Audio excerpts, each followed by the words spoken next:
Kaya hindi dapat na ipinagmamalaki, ipinagyayabang, ipinamamalita ang mga pagbibigay natin, lalong-lalo sa mga nangangailangan, sapagkat oras na tayo napuri na ng tao, naparangalan na ng tao, nabigyan pa ng plake, na ipagpagawa ng monumento, kung ano man yon, wala na tayong maaasahan pa na gantimpala mula sa Panginoon. Because God rewards openly good deeds that are done secretly. Yan po ang sinasabi ng ating binasa. At kung ididiin natin yung mga original words, talagang the reward is given openly to good deeds done secretly. Ano po yung rationale behind that principle? Because all good things come from the Father. Wala naman tayong production ng good things Ang Panginoon ang nagbibigay, tinatanggap lang natin. At kung tayo nakikinig sa kanyang tinig, ibinibigay natin doon sa pinagbibigyan niya, ipinadadaan lang sa atin, pero merong tunay na dapat puntahan, at kung hindi natin nilalabag ang kalooban ng Diyos, pinadadaloy natin yung pagpapala, inaabot natin sa tunay na dapat puntahan, ano ngayon ang kapuri-puri tungkol sa atin doon? Sabi nga ng matatanda, wala namang humahawak ng palayok na di nauulingan. Kaya kung tayo'y daanan man ng pagpapala tungo sa iba, siguradong meron na rin natira sa atin at meron na rin tayong napala, bagamat hindi lahat-lahat ay naging atin, pero tayo na rin yung unang nag-benefit doon. So, hindi natin pwedeng sabihin na tayo'y giver, tayo'y mga taga-abot lamang. At napakabuti ng Panginoon na maging yung taga-abot, may natitira para sa Kanya. O sige, bilang taga-abot, ito'y para sa iyo. Ngayon yung iba, iabot mo na. Kaya hindi marapat na sobrang naitatanghal ang pag-aabot sapagkat ang Panginoon na aagawan ng kaluwalhatian. James 1:17, every good and perfect gift is from above, coming down from the Father of the heavenly lights, who does not change like shifting shadows. So the Father is the real source. The Father is the real giver. Therefore, the so-called charitable people are just vessels, channels of blessings. Salamat at dinidinig nila ang tinig ng Panginoon, sinusunod nila yung bilin, pero ang tunay na dapat na itanghal ay yung pinanggalingan ng pagpapalang yon. When people unjustly receive the praise that should be given to God, then God is not honored. And when people keep themselves out of sight, when people get out of the way, God is honored. When recipients do not and cannot identify the channel of blessing, they inevitably look up to the source, who is none other than God. Kung biglang pagbukas nyo ng inyong pinto sa isang umaga, ay may pagpapalang nando na, hindi nyo alam kung sinong nagbigay, hindi nyo alam kung sinong pasasalamatan, natural, wala na kayong ibang pagpipilian pa, at napapasalamatan tuloy natin na itataas ang pangalan ng Diyos. Kung minsan, sobra tayong nagiging beholden to the human instruments, that God is taken out of the equation. Ano po yung mga instances na muntik nang maagawan ang Panginoon ng kaluwalhatian, pero mabuti na lamang at may nagtutuwid doon sa mga muntik ng mga magkamali? Halimbawa sa Revelations 22 verses 8 to 9, ito pong si John ay pinakitaan ng anghel ng mangyayari sa future, at anong ginawa ng John na ito doon sa anghel na nagpakita sa kanya? I, John, am the one who heard and saw these things. And when I heard and seen them, I fell down to worship at the feet of the angel who had been showing them to me. But he said to me, do not do it. I am a fellow servant with you and with your brothers the prophets and all who keep the words of this book. Worship God. Tama nga naman. Matapos maging usher yung anghel, ipinakita kay John yung mangyayari sa future. Ang ginawa ni John, pagkat he was in the presence of a heavenly being, ay nagpatira pa siya sa paanan ng anghel para sambahin ng anghel. Sabi ng anghel, maghunos dili ka, tumayo-tayo ka dyan, tigilan mo yan, huwag mong ituloy. Sapagkat ako'y tulad mo lang, tulad din ng mga propeta, at tulad ng sino mang susunod sa mga nakasulat dito sa aklat na ito, na salita ng Panginoon. Ang gawin mo, sambahin mo ang Diyos lamang. Hindi tinanggap ng anghel yung papuri, hindi niya tinanggap yung pagsamba. At nakita niyo po na pati si John, na ngayon marami na rin sigurong nagdadasal kay John. No? Si John na ngayon ang patron. Siya na ngayon ang dinadasalan. Samantalang once upon a time, nagdadasal din siya doon sa anghel at itinuwid siya ng anghel. Sabi niya, ikaw, ako, ang mga propeta, at sino man na susunod sa salita ng Diyos ay pareho lang tayong lingkod ng Diyos. Walang dapat itataas kundi Diyos lamang.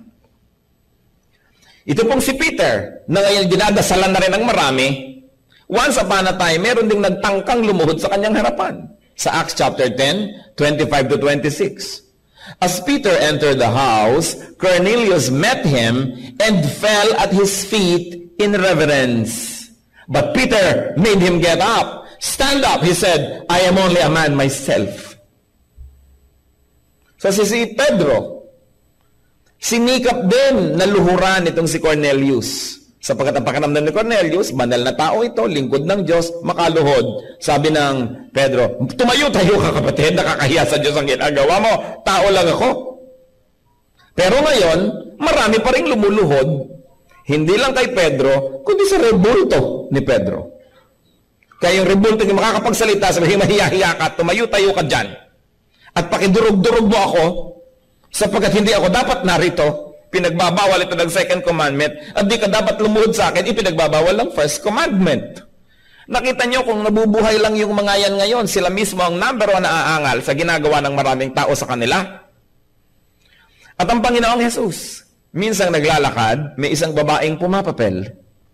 Luke 11, 27 to 28. As Jesus was saying these things, a woman in the crowd called out, "Blessed is the mother who gave you birth and nursed you." He replied, "Blessed rather are those who hear the word of God and obey it." So sabi nito isang babae nagmamagaling, pinagpala ang babae nagsilang sa iyo at nagpasuso sa iyo. At sinabi niya, ang tunay na pinagpala, yung nakakarinig ng salitang ito, nakikinig at sumusunod. Itinutuwid, sapagkat kung sino-sino ang binibigyan ng honor ng mga tao, liban sa Diyos at sa salita na nanggaling mismo sa Diyos. Kung magbabasa lang ng Biblia ang ating mga kababayan, maraming mga kabaliwan ang dali-daling mapapanaw.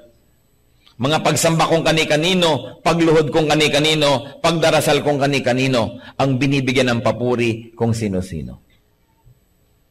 Ang binibigyan ng pasalamat kung sino-sino. Ay salamat tumigil ang baha. Bakit? Kasi nagdasal kami dito.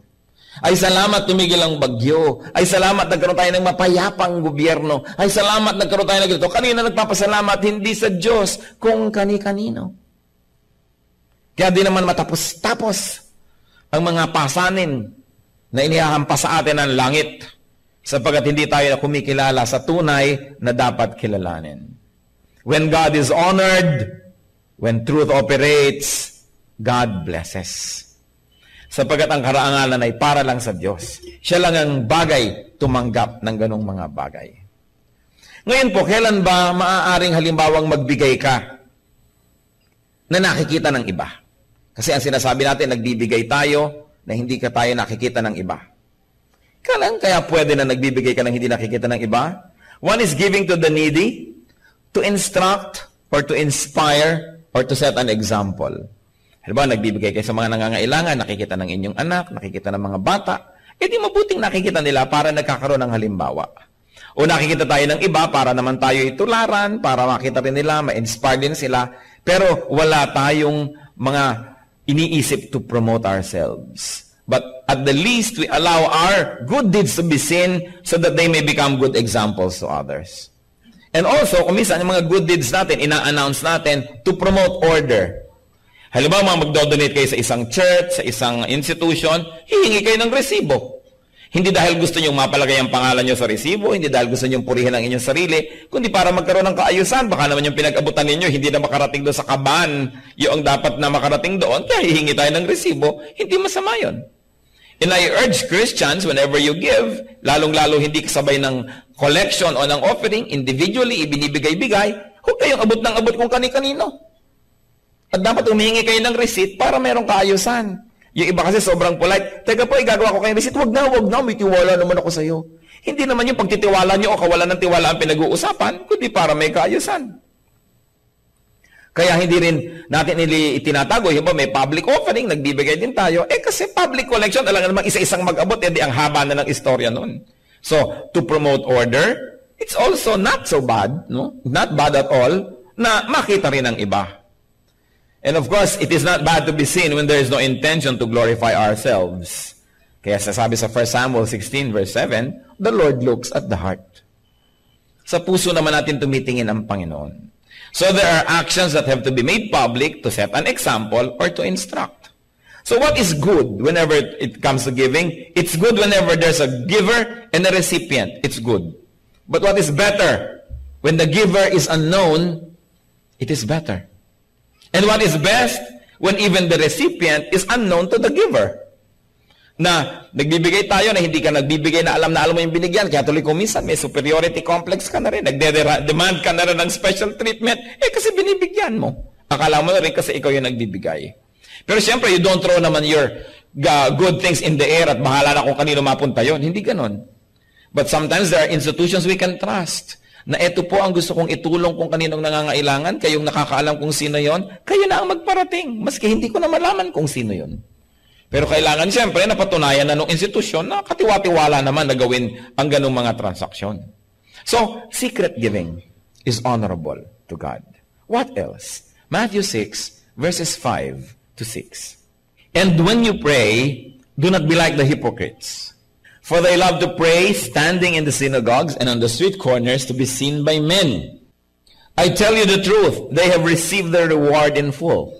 But when you pray, go into your room, close the door, and pray to your Father who is unseen. Then your Father who sees in what is done in secret will reward you. And may I be emphatic, this is the Lord Jesus speaking. Pati po yung ating binasa kanina na tungkol sa secret giving. Ito yung tinatawag na beatitudes ng Panginoon, yung kanyang mga sermon na galing yan mismo sa kanyang labi. So what other secret is loved by Jesus? Secret prayer. So do not pray for the sake of publicity. Do not pray for the sake of show. Those who are recognized, praised, and honored by people because of praying will get only that, human recognition. Wala nang hihigit pa ron, yun na. Pag napuri ka ng tao, uy, siya madadasalin, uy, siya ay banal. Naku, purihin ng Panginoon, madasalin itong kapatid na ito. Napuri ka na ng tao, wala ka na dapat antayin na papuri pa mula sa Panginoon. So what can we learn? Is to value private prayer. We should pray privately. To pray secretly. Those who pray secretly will be rewarded openly by God. Makikita ng tao na talagang nire-reward ka ng Panginoon, bine-bless ka. Hindi maitatago, hindi maikukubli. And what's the rationale behind this? People who pray publicly and openly usually get the credit. They usually get the honor. And then usually, people become dependent on them. Ay, naku, wala pa ang ating mga prayer warrior, paano na kaya tayo? Ay, naku, wala yung mga prayer leaders natin, paano na kaya tayo? Bakit wala ba yung Diyos? Pag may isang taong gustong mag-pray, nandun naman ang Diyos na peprayan, di kumpleto na ang mga pangangailangan. But sometimes, self-styled prayer leaders and prayer teams can make themselves look so indispensable that people now forget that there is God. That they feel that the whole activity is incomplete without these people leading a prayer. So ang mga nagiging hindi po maganda are people's dependence on prayer warriors, people's dependence on special prayer personalities. Naku, paano kaya ako gagaling? Wala si ganito na nagpe-pray for healing. Bakit wala ba ang Diyos? O wala ka bang kakayahan manalangin? Manalangin ka. Ang Diyos ang mahalaga. Pag may nananalangin at may pinapanalangin na Diyos, kumpleto na yon. Kaya kuminsan, some people can make themselves look so important as if prayer would not be complete without them. Naaagaw ang kaluwalhatian ng Diyos. Lalong-lalo yung mga inaasahan natin, prayer for healing. Siyempre, you become emotionally dependent. Pagka may mga tao na, eto nananalangin para ka gumaling, may mga palapat-lapat pa ng mga kamay, mga papunas-punas sa mga langis-langis at pakaway-kaway ng mga panyo-panyo, kung ano-ano na yung mga props. Alam natin yung itinuturo sa scripture na anointing of oil, hindi for its sacramental value. Hindi yung dahil in-anoint ka, may value yon at merong pampagaling yon. Yung context ng anoint the sick with oil is for its hygienic purpose and for its social purpose. Ibig sabihin, pabanguhan na yan, lotion na. Ibig sabihin, i-claim natin gagaling na, babango na yan at makikihalubilo sa atin. So anoint with oil. Hindi yung pinahiran mo ng oil, nagpagaling tuloy yung oil. Nagiging superstitious ang mga tao. Ay, paano tayo gagaling? Walang oil. Ay, paano tayo gagaling? Walang panyong puti. Ay, paano tayo gagaling? Walang palaspas. Paano tayo gagaling? Walang ganito. Anything that you place between you and God becomes an idol. Anyone that you place between you and God also become an idol. Kaya malinaw sa atin dapat yun. Even the Lord wanted His healing ministries to be kept secret. Ang nakakapagtaka, ang Panginoon, inililihim ang kanyang healing ministries, tapos mayroon namang mga tao na yun ay pinakakabunyag-bunyag at yan ang pinakakapromote-promote healing ministry. Baligtad. Sa Luke 8:56, isang batang babae ang namatay at binuhay muli ng Panginoon at matapos buhayin mula sa kamatayan, her parents were astonished. But He, meaning the Lord Jesus, ordered them not to tell anyone what had happened. At sa Matthew 7:36, isa pong deaf and mute, isang bingi at pipi, ang pinagaling ng Panginoon, at pagkatapos anong utos niya? Jesus commanded them not to tell anyone. Ayaw ng Panginoon na ang mga tao pagkaguluhan siya dahil lang sa healing ng katawan. Gusto niya ang mga tao ay lumapit para isuko ang mga kasalanan, ihingi ng tawad at magkaroon ng bagong buhay. At manaka-naka ang Panginoon ay nahahabag naman sa mga tao, pinapagaling na rin sila sa kanilang mga karamdaman, subalit hindi siya dumating sa lupa para magpagaling ng mga physical illnesses. Dumating siya para magturo tungkol sa kasalanan at ang mga tao ay gumaling sa kanilang spiritual illnesses. At bonus na lang kung yung physical illness ay mapasama sa pinagaling. Pero siyempre, kung tayo ay may nararamdaman, kung ang mga mahal natin sa buhay ay may nararamdaman, ay kuminsan ay pinadidimlan na rin tayo ng pag-iisip. Sometimes our reason is also clouded by very immediate needs, especially to alleviate pain, to the point that we give so much importance to physical healing when it is not the reason why Christ came to the world. Siya I came to call the sinners to repentance. Kaya mag-ingat-ingat din tayo sa mga ministry ng mga healing na wala namang mga repentance itinuturo. Dumating kayo lahat sa luneta at sa isang iglap gagaling kayo na hindi malamang tinuturoan ng Espiritu na magsisi sa kasalanan, hindi tinuturo ang magpasakop sa Diyos. Ang inuuna, physical lang. Kung physical, gumaling ka. Tapos, paglakad mo sa bandaroon ay nasagasaan ka ng jeep at namatay ka rin, nagpunta ka pa rin sa impyerno, di baliwala. Kaya importante, inuuna yung Espiritu. The Lord never emphasized the healing aspect of that ministry. Dahil lamang case to case, papagalingin niya, nahahabag siya. Pero hindi siya nagkaroon ng healing crusade kahit kailan. 3:00 ng hapon, sa darating na linggo, magkita-kita tayo sa Gethsemane at may healing crusade. Walang ganun. Bagamat healing is available to people in faith, pero hindi yun ang number one. Ipinalilihim nga ng Panginoon. So beware of persons who publicize too much the aspect of prayer and especially prayer for healing. That they place themselves nearly indispensable in the economy of God. Meron pang mga akala mo mga prayer franchise holders. Nangyayari kahit sa ating bansa. There was once when there was a group who wanted to lead a big prayer rally. No? At mayroong tumutol ng grupo, sabi, prayer yan, dapat kami. Kasi kami ang kilala na prayer ministry. Bakit kayo? At kutakot-takot na sigalot ang nangyari on national level, mga kapatid, kung sino ang dapat manguna sa prayer. Nakakahiya. Kasi walang may franchise sa prayer, ang lahat ng anak ng Diyos ay maaari manalangin at dapat manalangin. Hindi masyadong ini-specialize ng ganyan mga bagay na yung mga iba hindi na nagpe-pray kasi meron namang prayer warrior na nagpe-pray. Everybody should be prayerful. So, kailangan nakikita po yung even our secret prayer. Importante yung public prayer kung ito ay talagang collective prayer, nakikita ang ating unity, pero hindi yun ang lahat-lahat. Napakahalaga rin po ng personal, secret prayer na kayo lang at ang Diyos ang nag-uusap. It is important.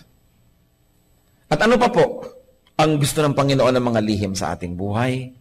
Matthew 6:16-18. When you fast, do not look somber as the hypocrites do, for they disfigure their faces to show men they are fasting.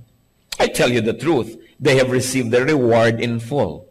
But when you fast, put oil on your head. Ito na naman yung anoint people with oil. Hindi ito for healing, kundi parang pabango, pampapresko. It is really for hygiene. and for social use.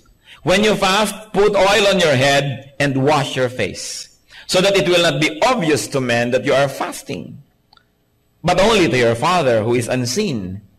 And your Father who sees what is done in secret will reward you. So ano pong mahalaga? The secret that Jesus loves? Secret fasting. Fasting should not be announced through physical display. Huy, bakit ganyan ang mukha mo? Humpak na humpak ang pisngi mo. Nagfa-fast kasi ako eh. Sacrifice should not be announced through any hint. Na, alam mo, hindi na kami kakain ngayon eh. Nag-iisip nga kami ng lunch ngayon eh. Bakit? Eh kasi ipapadala namin sa charity ang aming pang-lunch. Huwag na kayo maingay. Huwag nang ipagmakaingay pa.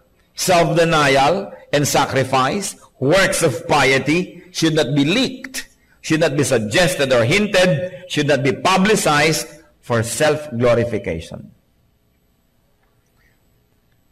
Mahalaga yung privately. Ang Panginoon lang nakakakita.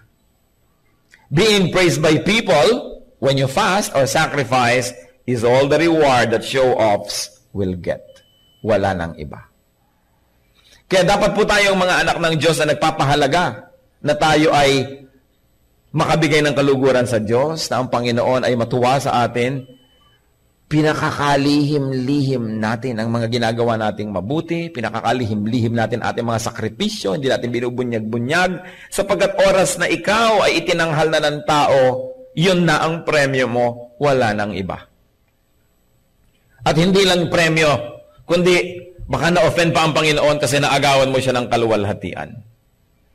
Pious acts done secretly are openly rewarded by God. Hindi yung magbibigay ka ng donation at cheque kasing laki ng blackboard. Para kitang-kita ng camera, malaki pa sa tao, no? Para maluwalhati ka. Hindi naman charity yan eh. Bigay po ng kumpanya, naka-charge sa advertising fund nila yan. Hindi yan talaga ibinigay. Yan eh, advertising. Kasi habang inaabot, yun naman pobreng umaabot, malaki pa sa kanya yung litrato ng cheque. Actually, tingnan nyo kung saan naka-charge sa advertising. Hindi nagbigay, nag-invest. Fasting or giving must be done in secret. And fasting persons and fasting societies get praise. They get the praise. Sa kanila nagkakaroon ng sobrang utang na loob yung mga tao. Nawawala ang Diyos sa equation. Kaya naman, nawawala ng kabuluhan. Tatlong mga secrets that Jesus loves. Secret prayer, secret giving, secret fasting. Ano po ang context ng pagtuturo ng Panginoon ito? The Lord was reacting to and correcting and balancing the religious orientation of His time, of the people of His time. The people have become too public and showy. They have become performers. Religion has become a show, and people have become pleasers of men. There was too much emphasis to public and outward religiosity. Puro na lang pang outward. Ano ang isusuot ng mga pare? Ilang buhol ang mga borlas ng kanilang mga suot? Gaano kahaba ba ang kanilang mga balbas-balbas at kung ano-ano? Ano ba ang kulay dapat ng ganito? Puro na lang pang labas ang naging mahalaga. Kailan tatayo, kailan uupo, kailan luluhod. Nagiging ritual ang pananampalataya. Kahit na magmemorya ka ng panalangin, bigkasin mo ng bigkasin ang hindi mo naman naiintindihan at dinidibdib, panglabas. At ito po ang gustong ituwid ng Panginoon. Nag-focus lang nga siya sa fasting, sa prayer at sa giving, pero pwede natin itong palawakin sa lahat ng larangan ng ating pananampalataya na hindi lang yung nakikita ng kapwa ang mahalaga, kundi kung ano yung nangyayari sa ating kalooban, kung ano yung private. Tulad ng binanggit sa nauna nating mensahe, hindi lang good manners ang hinahanap sa atin ng Diyos, na nakangiti ka pero naiinis ka sa iyong kapwa, nakangiti ka, at least nakangiti ka, may good manners ka. But spirituality is beyond good manners. Dapat nakangiti ka pero hindi ka naman galit sa loob, kundi nakangiti ka sa labas at sa loob ay nakangiti ka rin kahit talagang tunay siyang nakakainis kasi tayo ay nagbago na, marunong tayo magpatawad, marunong tayo magpasensya, so nakangiti ka sa labas pero hindi lang etiquette, kundi yun ang tunay mong niloloob. Mahalaga na nag-a-agree yung nasa loob at nasa labas. Kasi pag hindi nag-a-agree yung nasa loob at nasa labas, nagkakaroon tayong sakit. Nagpapanggap ka. Sobra ang stress ng iyong buhay. Ngayon ang sasabihin niya, hindi na ako magpapanggap, talagang kakalmutin ko na yung kinakainisan ko. Hindi naman. First step yung nagtitimpi ka, panglabas, mukha kang maayos at payapa, maganda. Pero lagyan niya ng counterpart sa loob. Ibig sabihin, nagbagong loob na tayo, naghunos dili. Kaya yung tunay na pinanggagalingan ng ngiting yun, na isang pusong nakangiti rin doon sa loob. Pagbabago sa kalooban. Kadalasan ang ginagawa ng maraming Kristiyano is nothing but just good manners. Kumusta ka kapatid? Nagkakamayan pa rin anino nila, nagsusuntukan. Hindi sapat yun, bagamat at least hindi tunay na nagsuntukan physically. Pero pag nagsusuntukan kayo spiritually, kahit physically, nagkakamayan kayo, ang nakikita ng langit ay yung parehong yun. At ang mahalaga, yung spiritual reality. Because God looks at the heart. So it is not enough that we are cordial. It is not enough that we are polite. But we must always surrender ourselves to the work of the Holy Spirit so that inwardly, we have really become kind and good and gracious and forgiving. That it is really what is depicted outside. Yung totoong nangyayari sa ating kalooban. Ang mahalaga po, tulad ng sinasabi sa 1 Peter 3:3-4, your beauty should not come from outward adornment, such as braided hair and the wearing of gold jewelry and fine clothes. Instead, it should be that of your inner self, the unfading beauty of a gentle and quiet spirit, which is of great worth in God's sight. Now, before you get 1 Peter wrongly, hindi niya sinasabing, huwag kayo magsuklay. Hindi niya sinasabing, huwag kayo magsuot ng magagarang mga kagamitan o kahit ng mga alahas, lalo't malinis naman ang pinanggalingan. Hindi po yun. Ang sinasabi, hindi sapat na maganda ang nasa labas, tapos pangit ang nasa loob. Kailangan unahin nyo yung nasa loob. Pero hindi naman sinasabing, kung maganda ang yung kalooban, hindi baling pangit na yung nasa labas. Hindi yan, kasi people treated this as extreme eh. Minamaliit na nila yung mga nag-aayos, nagpupustura. Hindi yung masama. Lalo't galing naman sa mabuti yung isinusuot nyo sa inyong katawan. Ang point, hindi yun ang mahalaga kung sa kalooban naman ay napakapangit. Ngayon, maganda ka na sa loob at sa labas pa. Di glory to God. Salamat. Because God is a God of beauty. So in giving, what matters is it is not what is openly given, but what is secretly withheld. Di po ba pinag-uusapan nga natin, hindi lang yung nakikita sa labas ang mahalaga, kundi yung nasa loob? Kaya kahit naman sa giving, hindi lang din yung nakikita sa labas ang mahalaga, kundi yung nasa loob. Not only what is openly given, but also what is secretly withheld. So Mark 12:42-44. But a poor widow came and put in 2 very small copper coins, worth only a fraction of a penny. So sa collection box noong temple. Calling his disciples to him, Jesus said, I tell you the truth, the poor widow has put more into the treasury than all the others. Paano nangyari yun? Dadalawang kusing lang yung hinulog niya, yung iba ang lalakas, bagsakan. Nung nagbagsak yung mga mayayaman, blag, siguro yung magbarayan nila. Itong babae naman, sabi, tik. Kasi ang liit-liit nung coin hinulog. Pero sabi nila, pinakamaraming hinulog yan. Paano po nangyari? Sabi niya sa verse 44, they gave out of their wealth. But she, out of her poverty, put in everything, all she had to live on. So hindi lang pala mahalaga yung publicly nakikita na binibigay natin na amount, kundi yung privately, yung pang natira, yung pala ang tinitingnan ng Panginoon. Hindi naman pinigil ng Lord yung babaeng, kawawa ka naman babae, exempted ka na, mahirap ka naman, huwag ka na magbigay. Hindi pinigil. Bakit hindi pinigil? Kasi alam naman ng Panginoon, yung binibigay natin, minumultiply niya. So habang nagbibigay tayo, hindi niya tayo pinipigil para sa may mamultiply. Hindi katulad ng attitude ng maraming kapwa natin mahirap. Mahirap naman kami, kayo na lang ang taya. Mayroong need yung church, yun na lang mayayamang pamilya ang magbigay. Kami na lang dito ang taga-upo, sila magbigay ng silya.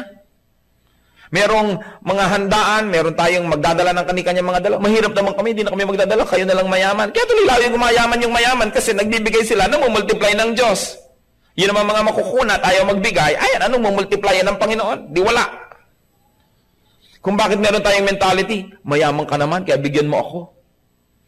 Mga empleyado, mayaman na yung may-ari natin, nakawa na lang natin siya. Mayaman naman siya. Ikaw ba nagpayaman? Kung hindi ka naman katulong nagpunta ng kayamanan, bakit kasama ka ngayon kumukot-kot nun at gusto mong kumuha rin? Ito pong mentality na ito kailangan maiba. Na hindi ko mo mahirap ako, pananagutan ako ng lahat. Minsan makikita mo sa TV, yung mga nagtirahan sa mga gilid ng ilog na hindi naman pinapatira doon, nagtirahan doon, ng may baha, ililikas tuloy ng gobyerno, ililikas ng libre, isasara ang mga eskwelahan natin para itira sila ng libre, papakainin ng libre, nagagalit pa sa TV, ang tagal-tagal, wala pa yung relief sa amin. Nagbabayad ba kayo ng buwis? Ang lakas ng loob yung humingi ng relief goods. Di ba? Yung mentality ng ating maraming kababayan, mahirap ako, meron ka, therefore sasandal ako sa iyo. Hindi ako mag-iipon, pag namatay ako, itutumba ko sa iyong bangkay ko, problema mong bumili ng ataol para sa akin. Di ba? Hindi ko isipin na magkakasakit ako, pag nagkasakit ako, bigyan mo ako, meron ka kasi. This kind of mentality must be corrected. We should deserve before we desire. Kaya nakita niyo po yung babae, kahit mahirap siya at inilagyan niya yung kalahat-lahat, hindi siya pinigil ni Lord kasi alam niya wala namang lugi sa nagbibigay sa Panginoon. Yung mauutak pa nga dyan ng lalo nang nagkakandagipit-gipit. Kasi pati ba naman Panginoon, uutakan pa. So, yung babae nagbigay, nakita ng lahat yon. Yung mga maraming pera, nagbigay din, nakita ng lahat. Pero ano niya kita ng Panginoon? Yung natira, matapos nagbigay yung lahat. Sabi niya, yung mga maraming hinulog, higit lalong marami pa sa bahay yan. I'm not impressed. Konti lang hinulog yan. Ang dami po. Konti compared sa natira. Itong babaeng ko, ang daming hinulog. Ang giit nga po ang dami kasi wala nang natira. So nakita niyo, tinitingnan ng Panginoon, yung private, yung secret, yung nakalihim sa mata ng mga tao. Christ was emphasizing the importance of inner, quiet, and personal spirituality. Ano po ang ating buhay? Kumusta naman? Is our open religiosity matched by and grounded on and energized by our inner spirituality? Ang pag-worship niyo po ba, kasabay tayong lahat, merong katumbas ng private worship nyo? Sa inyong silid, sa inyong bahay, sa ilalim ng puno, kung saan man na, kayo lang ang Diyos na nag-uusap, nag-worship kayo. Ang atin pong public prayer na tayo lahat ay yumuko, ipikit ang mata at magdasal at sabay-sabay naman tayo. Meron po ba kayong panalangin na private lang? Kayo lang ng Diyos ang nag-uusap. Mahalaga yun. Ang ating mga ginagawang mga kabutihan sa panglabas, naroon ba't may katumbas doon sa loob? These are the secrets that Jesus loves. Giving, praying, fasting, or sacrificing. God looks at the heart. God looks at what's inside. And God looks at what is secret. So let us use our energy not in hiding what we are, but in becoming what we should be. Dapat tayo po mga anak ng Diyos, maging totoo sa loob. Sapagkat ang spiritualidad natin ay hindi isang palabas, hindi siya show business, dapat ito po ay spiritual, totoo sa loob. Let us continue to nourish our spiritual and private spirituality. Mahalaga na nagtitipon-tipon tayo, nagkikita-kita, maraming group activities. Kasing halaga rin po nun, private spirituality, private prayer, private devotion, private reading of God's Word, private worship. Kaya napaka-importante sa ating paglagong espiritual. Ama naming Diyos, tunay nga you are God of balance. Hindi lang panglabas ang mahalaga sa inyo, kundi yung pangloob din. Higit pang ang mahalaga. Pakisuri niyo po kami, Panginoon, kung tunay nga magkatugma ang panglabas naming buhay at pangloob. Sa pakikitungo namin sa kapwa, yung bang nakikitang ngiti sa aming labi, ay may katumbas ng ngiti sa loob ng aming puso. Yung bang aming mga pagsamba sa iyo, pag marami kaming kasabay, ganun nga kaming sumamba sa iyo kung tayo'y napag-iisa lang, Panginoon. Ipakita mo po sa amin, Panginoon, that deep spirituality is private. It's between you and us, privately, secretly. Ano po bang mga lihim na buhay ng mga kapatirang nakaharap sa inyo ngayon? Anong mga kabutihan at mga kabanalan ang nakikita sa labas, Panginoon, subalit ano namang mga karumihan ang nasa loob na tanging kayo ang nakakakita? Siyasatin niyo po kami. Inihahayag namin sa iyo ang aming puso. Napahihi po kami, Panginoon, humihingi ng kagalingan. At sa sino mang mga kasama namin ngayon, na may mga lihim na buhay, mga lihim na bahagi ng buhay, nawa, Panginoon, ang mga lihim na ito. Tapunan mo ng iyong liwanag. Sunugin mo ng apoy ng iyong kapangyarihan. Mga lihim na masasama at di tama. Mga lihim na nakahihiya. Mga lihim, Panginoong, iniingat-ingatan. Lampas-lampas ang tingin mo sa amin, Panginoon. Wala kaming maitago sa inyo, ni ang aming iisipin pa lang ay alam nyo na. Doon kayo mag-minister sa amin, Panginoon. Makita mo na wang doon kami lubos na napapasakop sa inyo, doon sa private life, sa private thoughts, sa aming private moments. Nais namin kayong sambahin, kasama man o hindi ang mga kapatiran. Nais naming maging matuwid, may nakatingin mang kapwa-tao o wala. Sapagkat unang-una, nais naming maging matuwid sa inyong paningin. Wala kaming bundok na maaring akyatin, walang mga libis kaming maaring puntahan, walang mga malalalim na dagat na maaring kaming sisirin na wala kayo doon. Kaya wala rin kaming mapupuntahan at makapaggagawa ng kasalanan di ninyo alam. Panginoon, nawa, kumilos ang Espiritu nyo sa aming buhay. Ipakita nyo sa amin ang kalagayan ng aming private worship, ng aming private spirituality, yung kayo lang ang nakakakita. At nawa, doon pa lang, maging kalugod-lugod sa inyo.